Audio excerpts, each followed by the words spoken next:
vamos a tratar entonces el tema de los anticristos. Anticristos. Vamos a tratar ese tema. Miremos Primera de Juan, capítulo 2. Vamos a estar desde los versículos 18 al versículo 29. No los vamos a leer ahora al iniciar, porque son muchos, pero vamos a ir ahí desarrollando poco a poco. Primera de Juan, capítulo 2. Vamos ahorita a estar en el versículo 18. Primera de Juan 2, 18. Hijitos, palabra favorita de Juan. Hijitos, ya es, ¿qué? El último tiempo. Y según vosotros oísteis que el anticristo viene, así ahora han surgido muchos anticristos. Por esto conocemos que es el último tiempo. Mire cómo inicia. Hijitos, ya es el último tiempo. Y finaliza el verso 18 diciendo, conocemos que este es el último tiempo. Esto lo escribe Juan en su contexto y en su tiempo. Y para Juan, en el tiempo que él le escribe, ya era el último tiempo. Y si para Juan era el último tiempo, para nosotros, ¿qué será? El final de los últimos tiempos prácticamente. Porque mire todo el tiempo que Juan escribe este relato. Pero a manera de recordar quizás, y novedad para algunos, esta expresión últimos tiempos es la misma expresión los postreros días o los postreros tiempos. Y podemos mirar, por ejemplo, en Pablo, en 2 de Timoteo, cómo él habla también de estos últimos tiempos. 2 de Timoteo capítulo 3, versículo 1. 2 de Timoteo capítulo 3, versículo 1. ¿Cómo dice? ¿Alguien lo tiene? ¿Cómo dice?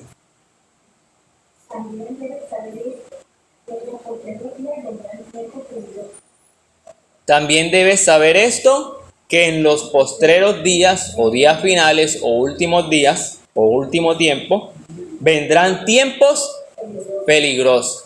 Y me llama la atención, y usted lo puede leer en casa, y creo que hay una enseñanza sobre esto en YouTube. Los últimos tiempos no se caracteriza por las pestes, por los terremotos, por el hambre, sino que los días son peligrosos porque la gente es peligrosa.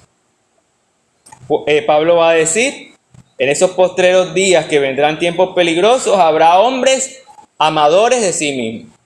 Uno podría decir, bueno, ojalá estuviera primero, vendrá hambre, vendrá peste, vendrán enfermedades. No, son peligrosos porque habrá gente, hombres amadores de sí mismos, avaros, vanagloriosos, soberbios, blasfemos, desobedientes a los padres, ingratos, impíos, sin afecto natural, implacables, calumniadores, intemperantes, crueles, aborrecedores de lo bueno, traidores, impetuosos, infatuados, amadores de los deleites más que de Dios, que tendrán apariencia de piedad. Se verán así como una santa paloma. Tendrán apariencia de piedad, pero negarán la eficacia de ello. A estos evita. Pablo es fuerte en mostrarnos que lo que va a distinguir a estos últimos días es el carácter de los hombres.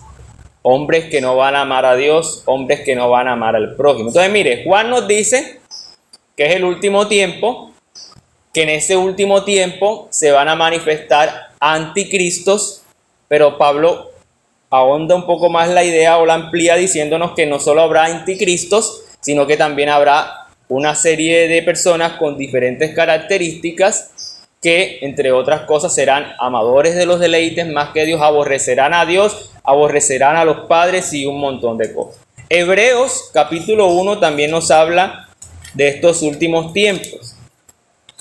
Hebreos capítulo 1, verso 1 y 2.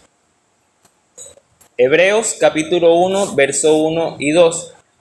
Dios, habiendo hablado muchas veces y de muchas maneras en otro tiempo a los padres por los profetas, en estos que postreros días nos ha hablado por el Hijo, a quien constituyó heredero de todo y por quien asimismo hizo el universo. Según Hebreos, los postreros días y los últimos tiempos se empezaron ¿con quién? Con Jesús. Desde Jesús, desde su primera venida hasta su segunda venida, son los últimos tiempos. Usted y yo estamos inmersos en esa realidad de los últimos tiempos. Mire una vez más en su casa las características que muestra Pablo en 2 Timoteo capítulo 3, de versículo 1 en adelante. Y usted se va a dar cuenta que esa es la realidad de nuestra nación. Hombres así, mujeres así, de esas características que que Pablo establece. Puede leer también Mateo 24, hay algunas señales allí acerca de los últimos días. Entonces, para los escritores bíblicos, los últimos días empiezan con Cristo. Y los últimos días empiezan a tener ciertas características, y se levantarán hombres con ciertas cualidades, pero también para Juan es importante decirnos que se levantarán anticristos. Estos anticristos, ¿qué van a hacer? Preparar la venida del verdadero anticristo, la figura histórica que en un futuro va a aparecer en nuestro escenario. Entonces Juan nos dice, hijitos, volviendo una vez más a primera de Juan capítulo 2, verso 18, hijitos, ya es el último tiempo. Y según vosotros oísteis que el anticristo viene, así ahora han surgido muchos anticristos. Por esto conocemos que es el último tiempo. Este versículo 18 nos muestra también una nueva vieja noticia. Para los discípulos de Juan y a quienes él le escribe, ya ellos habían escuchado que vendría una figura histórica como el anticristo. Pero Juan les llama la atención ahora comiencen a analizar los anticristos. ¿Qué es un anticristo? La palabra que se usa para anticristo o anti, la terminología griega, es alguien que está en contra o que se coloca en lugar de. Alguien que está en contra o que se coloca en lugar de. Es decir, que anticristo es alguien que está en contra de Cristo o alguien que se quiere colocar en el lugar de Cristo. Y mire, le voy a decir un paréntesis aquí. La palabra Cristo quiere decir ungido. Y hay muchos predicadores que se quieren tomar la atribución de ser Cristos, porque ellos son los ungidos. Y si ellos no oran, no sucede nada. ¿Por qué? Porque ellos son los que tienen la unción. Ellos son los ungidos. Y ahorita se va a dar cuenta usted un detalle hermoso de Juan. Así que todo aquel que se coloca en contra de Cristo o aquel que se coloca en lugar de Cristo es un anticristo. ¿Claro eso? Esa es la expresión que quiere decir anticristo. Alguien que está en contra o alguien que está sobre Cristo. Juan nos dice entonces que hay anticristos que se han manifestado desde el tiempo de Juan hasta nuestros tiempos. En eso conocemos que es el último tiempo. Entonces vamos a mirar varias cositas aquí sobre los anticristos. Número 1, ¿de dónde salen los anticristos? ¿De dónde salen los anticristos? ¿De dónde cree usted que sale? De la misma iglesia. Si usted ha tomado la tarea de leer primera de Juan en su casa, se dará cuenta que los anticristos salen de la misma iglesia. Versículo 19. Salieron de nosotros. ¿Quiénes salieron de nosotros? Según Juan, los que habló en el versículo 18, ¿cierto? Los anticristos. Salieron de nosotros, pero no eran de nosotros. Porque si hubiesen sido de nosotros, habrían, subraya esa palabra en su Biblia, o coja una barrita, un clavito y ráyala ahí en su celular. Si hubiesen sido de nosotros, habrían permanecido. Recuerde que esa palabra la utiliza mucho Juan. Hubieran permanecido con nosotros, pero salieron para que se manifestase que no todos son de nosotros. Entonces lo primero que tenemos que entender de los anticristos, no del anticristo como tal, porque allí yo no sabría decirle en qué lugar van a ser, cuál es la mamá y el papá del anticristo como figura histórica, pero los anticristos que manifiestan ese espíritu del anticristo que se levantará en algún día, salen de la iglesia. Uno podría decir por lógica que el anticristo como figura histórica entonces también tendría que ser alguien que hace parte de una iglesia.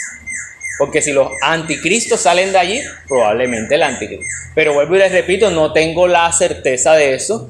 Cuando él aparezca le digo de dónde apareció. Que entre otras cosas pareciera ser que la iglesia no va a estar en la manifestación del anticristo. Entonces, lo primero que debemos entender es de dónde sale. Y es terrible pensar en esto.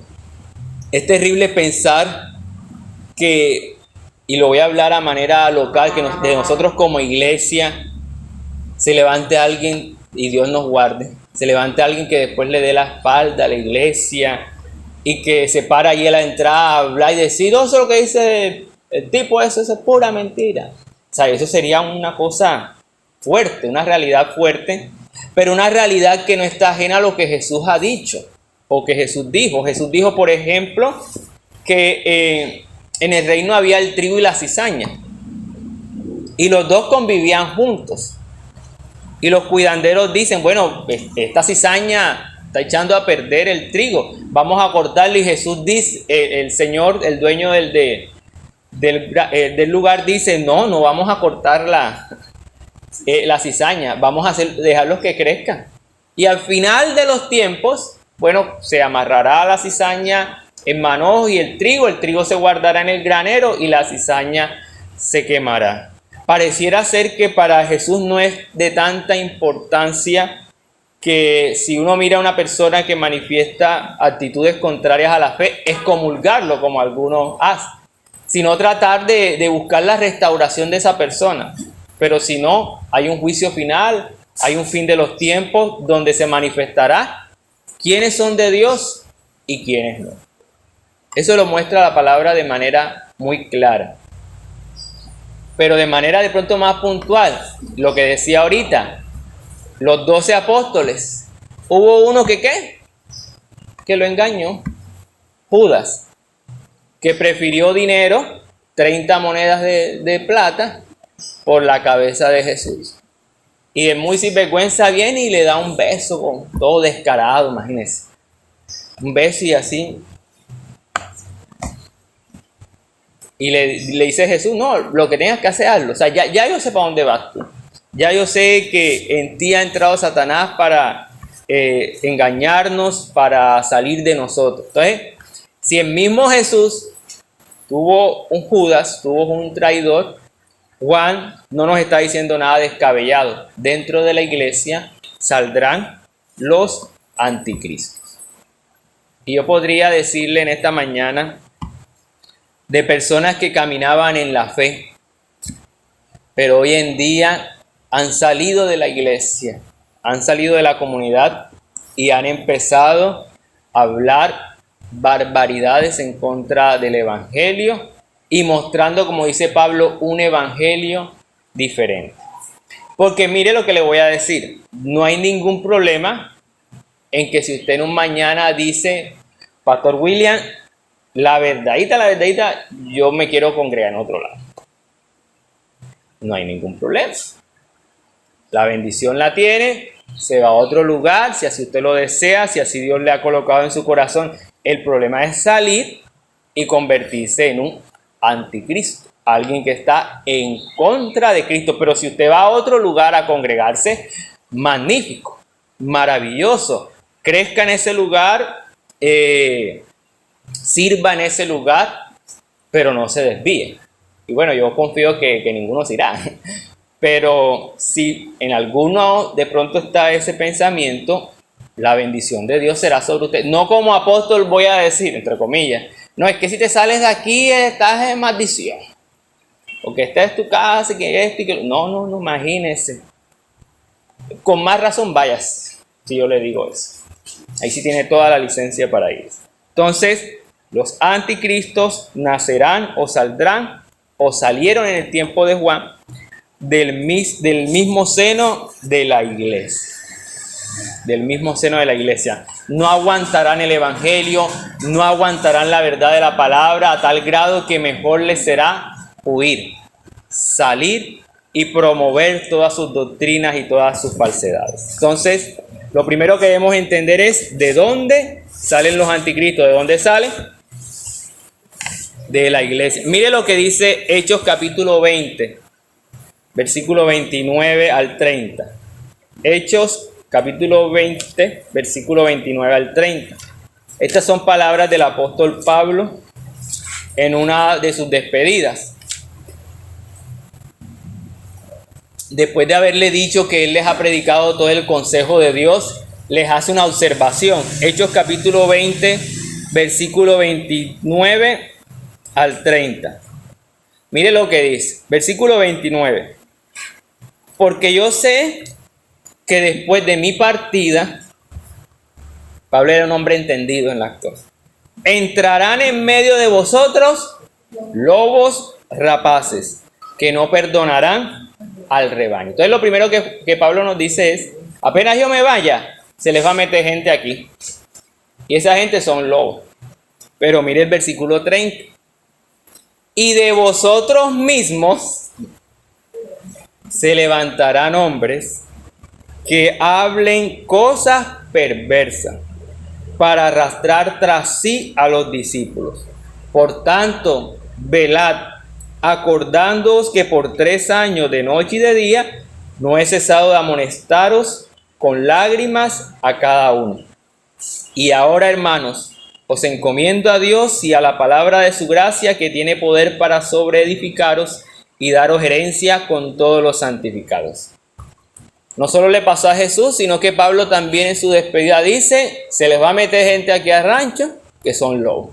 Pero de ustedes mismos, mire, y usted tiene que entender algo, Pablo le está hablando a los ancianos y líderes de la iglesia.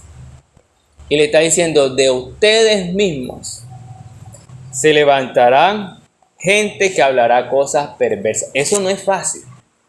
Confrontar, en el caso de Pablo, al mismo liderazgo de la iglesia y decirle, de ustedes mismos se levantarán personas que hablarán cosas perversas. ¿Por qué dice Pablo eso? Porque ya había hecho un estudio de ellos. Y Pablo debía seguir su tarea apostólica de seguir plantando iglesias en otros lugares, pero ya la responsabilidad estaba sobre los que iban a quedar. Pero por encima de eso, a la gracia de Dios, que Dios tuviera misericordia de ese lugar donde Pablo por años predicó. 3 años exactamente predicó allí Pablo en ese lugar. Y en las palabras finales son palabras que van a confrontar. Yo le pido a Dios que nos guarde como iglesia, porque hay iglesias que están exentas de la regla y puede que no suceda eso. Dios permita que aquí no haya personas, porque entre otras cosas usted debe entender algo. A veces hay dificultades entre los líderes de la iglesia y de esos mismos líderes se levantan personas que hacen divisiones y comienzan nuevos grupos y demás. Pero que Dios nos guarde y que Dios nos ayude a distinguir cuando en nosotros como pastores o en los líderes de la iglesia hay un rasgo de anticristo y uno poder cortar con eso y poder seguir la tarea del Señor.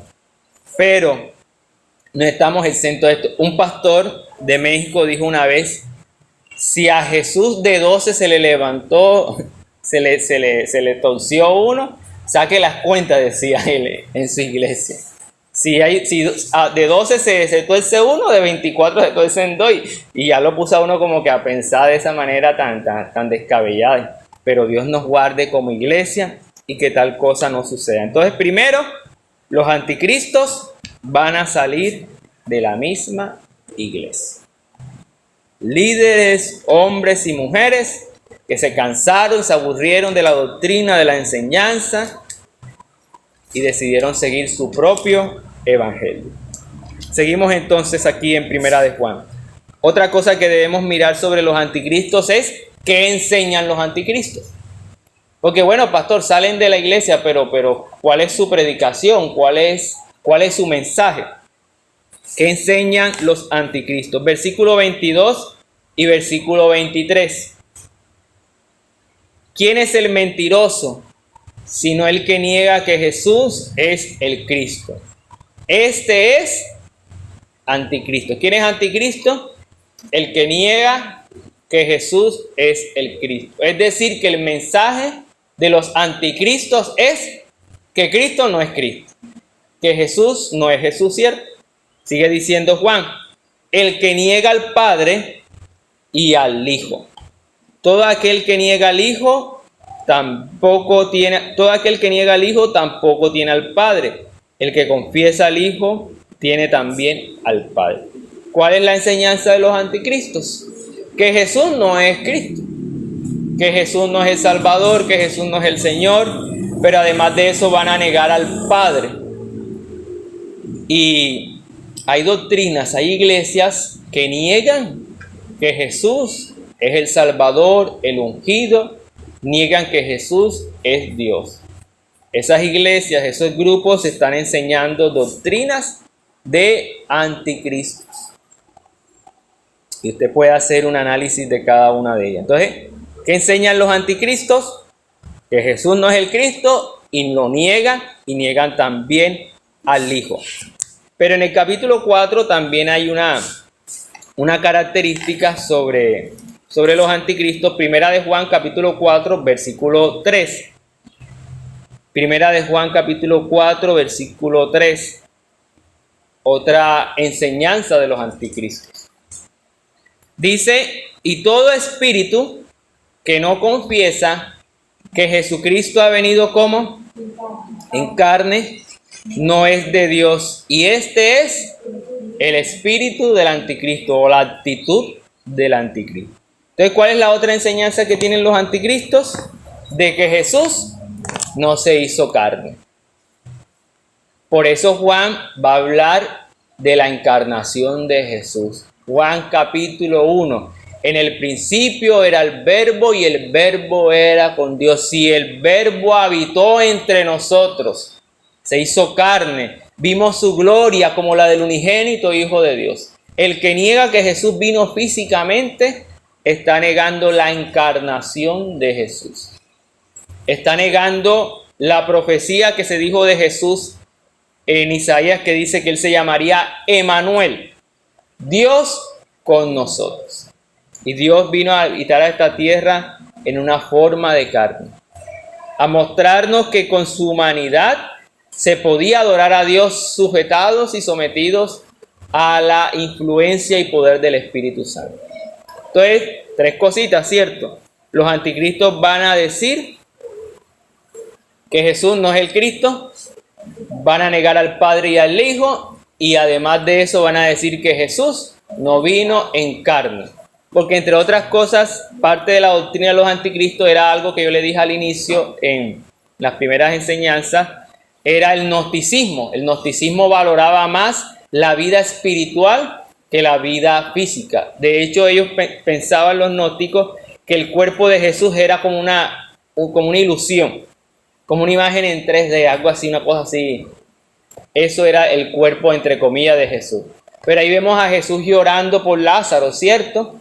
Ahí vemos a Jesús en el desierto 40 días y 40 noches ayunando, y al final, ¿qué hace el enemigo? Le dice, oye, convierte las piedras en pan porque te escucho desde lo lejos que las tripas te están rugiendo. Ahí en otro lugar dice que estaban restregando una fruta allí para comer. Multiplica los panes y los peces. Tiene sed, le dice a la samaritana, dame de tomar del agua del pozo. Jesús manifestó todas las necesidades físicas, por tanto Jesús fue hecho carne. Eso usted debe tenerlo muy en claro. Entonces, estas tres cosas enseñan los anticristos. ¿Qué nos va a ayudar a nosotros? Y ya vamos a ir ahí terminando. ¿Qué nos va a ayudar a nosotros a prevenir y a estar en alerta en contra de los anticristos? Versículo 20 en Primera de Juan 2. Mire que el 19 nos dice de dónde salen los anticristos, y en versículo 20 hay un pero. Dice, pero vosotros tenéis ¿qué? La unción del Santo y conocéis todas las cosas. Primera de Juan 2:20. pero vosotros tenéis la unción del Santo y conocéis todas las cosas. Ahorita hablamos de la unción con respecto a los apóstoles. ¿Y qué es la unción? En el Antiguo Testamento, la unción o el aceite era símbolo de la unción. ¿Y a quienes se les derramaba unción? A los reyes, a los profetas y a los sacerdotes, para ejercer labores específicas. Pero la unción es una forma de referirse a la presencia del Espíritu Santo. Entonces, cuando Juan dice, pero vosotros tenéis la unción del Santo, nos está diciendo, pero ustedes tienen la presencia de Dios, el Espíritu Santo, el cual conoce todas las cosas. Es decir, que si usted está influenciado, lleno por la presencia del Señor, usted va a distinguir a los anticristos. Usted va a distinguir lo falso de lo verdadero. Por eso Pablo, cuando se va, lo dice tan tranquilamente: de ustedes se va a levantar. Y yo no sé si Pablo habrá alguna carta más adelante donde él escribió los nombres de quienes eran, pero la presencia del Espíritu Santo en Pablo le daba la certeza de saber quiénes eran los que iban a engañar a la iglesia y que se iban a levantar en medio. Entonces, lo primero que debemos tener en cuenta es, para prevenirnos y estar alertas contra los anticristos, es que tenemos la unción de Dios. Tenemos el Espíritu Santo de Dios. Amén. Gloria a Dios usted por eso, porque tiene el Espíritu Santo. No como lo dicen otras creencias cristianas, de que la única forma de distinguir que usted tiene el Espíritu Santo es que hable en nuevas lenguas. Mi hermano, hoy yo quiero darle tranquilidad de que si usted no habla en lenguas, eso no es referencia a que usted no tiene el Espíritu Santo. Es una doctrina de la iglesia pentecostal, la iglesia unitaria, en creer que la única forma real en que entendemos que el Espíritu Santo está en nosotros es a través del hablar en lengua. Y yo recuerdo, cada vez que escucho eso, recuerdo las palabras de un predicador bautista, Adrian Roger, que decía: la tarea del Espíritu Santo no es que tú hables en lengua, es que sujetes la que ya tienes. Lo repito. La tarea del Espíritu Santo no es que tú hables en lengua, es que sujetes la que ya tienes. Porque la gente habla en lengua, angelicales y wow, no es. Pero ¿cómo usa el español? Para herir, para maltratar, para hablar mal de las personas. Que Dios lo puede hacer. Recuerde que el Espíritu Santo da a cada uno como Él quiere. Y a algunos Dios les puede dar ese don, a otros no. Pero eso no quiere decir que no tengamos su presencia. La Biblia dice en Efesios que cuando nosotros aceptamos el Evangelio de salvación, somos sellados con el Espíritu Santo. Desde el momento que usted aceptó el señorío y la autoridad de Cristo en su vida, el Espíritu Santo sella su vida. O pregúntese usted quién es el que cada rato le dice: mira, William, párale bola con lo que estás haciendo. Mira que esto no está bien, hey. ¿Quién es? El Espíritu Santo de Dios que habita en usted y en mí. Si no hay esa voz de alerta en usted, ahí preocúpese, porque quizás el Espíritu de Dios no está en uno. Pero cuando tenemos esa voz de alerta que nos dice por dónde debemos caminar, qué cosas debemos corregir, es una clara evidencia de que usted tiene la presencia del Espíritu Santo. Y es el Espíritu Santo que va a ayudarle a usted a identificar quiénes son los anticristos. Pero también ahí, en mismo Primera de Juan, nos dice algo más sobre la unción, versículo 27. Pero la unción que vosotros recibisteis, escuche, de Él permanece. Ay, pastor, es que el Espíritu Santo se va. ¿Qué dice Juan? Permanece. El Espíritu Santo permanece. Los que han estado en las clases y propaganda para que todos estemos, entenderán y recordarán que una cosa es contristar, entristecer al Espíritu Santo, pero otra cosa es diferente, que Él se aleje de nosotros. Según Juan, Él permanece. Según Santiago y muchos otros escritos bíblicos, con nuestra actitud lo entristecemos, pero Él siempre está ahí. Cuando usted y yo fallamos, es como si el Espíritu Santo lo tuviera usted allá arrinconado. Pero cuando empieza a ejercitarse en las doctrinas espirituales y demás, el Espíritu Santo comienza a despertar en usted ese amor y anhelo por buscar de Dios. Juan nos dice, la unción que vosotros recibiste de Él permanece. Es lo mismo que Jesús va a decir, que yo me voy, pero les enviaré el Consolador, el Espíritu de verdad, el cual está con vosotros y estará en vosotros. Ahora el Espíritu habita en nosotros y es el que nos ayuda a discernir entre lo que está bien y lo que está mal, y particularmente aquí según Juan, a distinguir quiénes son los anticristos. ¿Quiere usted hacerlo? Pídale al Espíritu de Dios que le guíe, que le dé sabiduría para entender. Amén. La unción que vosotros recibisteis permanece en vosotros y no tenéis necesidad de que nadie nos enseñe. ¿Sobre qué tema? Sobre los anticristos. Así como la unción misma os enseña todas las cosas, si es verdad y no es mentira, según ella os ha enseñado, permaneced en él. Entonces, número 1, para distinguir y evitar el error de los anticristos, usted debe depender de la unción del Espíritu Santo de Dios. Amén. Pero ¿qué también debe hacer usted? Permanecer en la verdad de la palabra. Versículo 24. Lo que habéis oído desde el principio, permanezca en vosotros. Si lo que habéis oído desde el principio permanece en vosotros, también vosotros permaneceréis en el Hijo y en el Padre. Depender del Espíritu Santo para distinguir lo falso, los anticristos, pero también permanecer en la doctrina, en lo que se le ha enseñado a usted y a mí. Y por último, para finalizar, versículo 28. Ahora, hijitos, permaneced en Él, es decir, en Jesús, para que cuando se manifieste tengamos confianza, para que en su venida no nos alejemos de Él avergonzados. Distinguimos entonces o evitamos el error de los anticristos, permaneciendo en esa unción, en esa presencia del Espíritu Santo, en la verdad y permaneciendo en Jesús. Mire que Juan todo lo centra siempre en Jesús. Porque si usted está en Cristo, en el verdadero, y lo conoce, va a conocer a los falsos.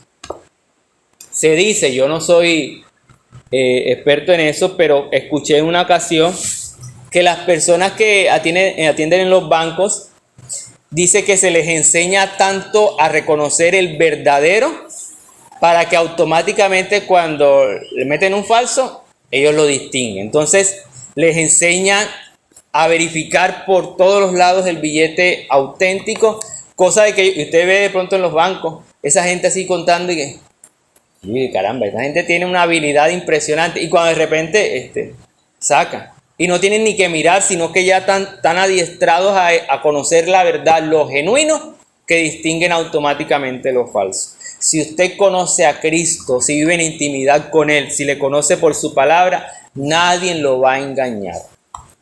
Por mucha corbata que use, por muchos saquitos como el que yo me pongo, nadie lo va a engañar, porque conoce a tal grado a Cristo que lo que aparentemente se parece a Él, usted lo va a distinguir. Amén. Entonces el llamado de Juan es finalmente a permanecer en Jesús para que podamos distinguir los falsos anticristos. Pastor, ¿y en qué nos ayuda esto? O sea, ¿para qué usted nos habla del anticristo? Le hablo del anticristo por lo que Juan habla, y es para cuidar, pastorear y proteger la iglesia. Repito, para cuidar, pastorear y proteger la iglesia del error. Por eso tenemos espacios de formación bíblica, por eso tenemos espacios de predicación, porque queremos que usted conozca a tal grado la verdad que nadie los engañe. Que usted no tenga que llamarme, pastor, mire que fulano de tal cosa. No, si usted conoce la verdad, yo le puedo ayudar y le voy a ayudar. Pero usted conoce a tal grado la verdad que usted se va a dar cuenta. Entonces uno debe distinguir el error de la verdad por la presencia del Señor en nuestra vida a través de su Espíritu, por la permanencia en la verdad y la permanencia en Cristo Jesús. Mi hermano, mi hermana, no se deje sorprender por todo lo que ve, porque mismo Juan dice, de la iglesia se levantarán falsos anticristos. Y no me alcanza el tiempo para poder decirles de que muchos pastores y líderes de iglesias han salido de esas comunidades, de esas iglesias, y ahora han comenzado a hablar herejías, cosas que están dañando a la iglesia, pero además de eso que están mostrándole a la gente un evangelio diferente, un evangelio acomodado a la persona, a los pensamientos actuales y demás. Pero esta palabra permanece para siempre. Y usted discierna, mi hermano, todo lo que escucha en base a la palabra.